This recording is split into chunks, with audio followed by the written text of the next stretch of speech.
તો ઉત્તર ગુજરાતમાં વરસાદી માહોલ છવાયો છે ત્યારે સાબરકાંઠા જિલ્લાના વાતાવરણમાં પલટો જોવા મળ્યો। હિંમતનગર, પ્રાંતિજ, તલોદ સહિતના વિસ્તારમાં કમોસમી વરસાદ ખાબક્યો। રસ્તા પર વરસાદી પાણી વહેતા થયા છે। મોતીપુરા, ગાભોઈ અને રાયગઢમાં વરસાદી ઝાપટા વરસ્યા। કમોસમી વરસાદના કારણે ખેડૂતો અને ઈંટ ઉત્પાદકો ચિંતામાં મુકાયા છે।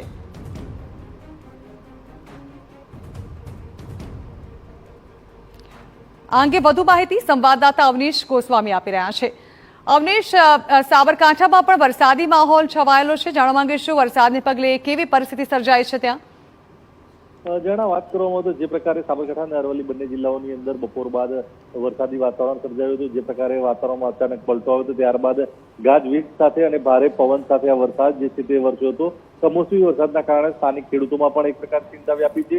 જે પ્રકારે વરસાદ વરસ્યો હતો, જે અચાનક જ વરસાદ વરસ્યો હતો, તેના કારણે ખાસ કરીને હિંમતનગર વિસ્તારમાં અડધો ઇંચ જેટલો વરસાદ જે છે તે નોંધાયો છે। આ ઉપરાંત ઈડર, પ્રાંતિજ અને તલોદ વિસ્તારમાં પણ વરસાદ નોંધાયો તે પ્રકારના અહેવાલ સામે આવી રહ્યો છે। જી બિલકુલ, આભાર અવનીશ। તો સાબરકાંઠામાં પણ વરસાદી માહોલ છવાયો છે। સાબરકાંઠા જિલ્લાના વાતાવરણમાં એકાએક પલટો આવ્યો હતો, જેમાં સાબરકાંઠાના વિવિધ વિસ્તારોમાં વરસાદી માહોલ છવાયો।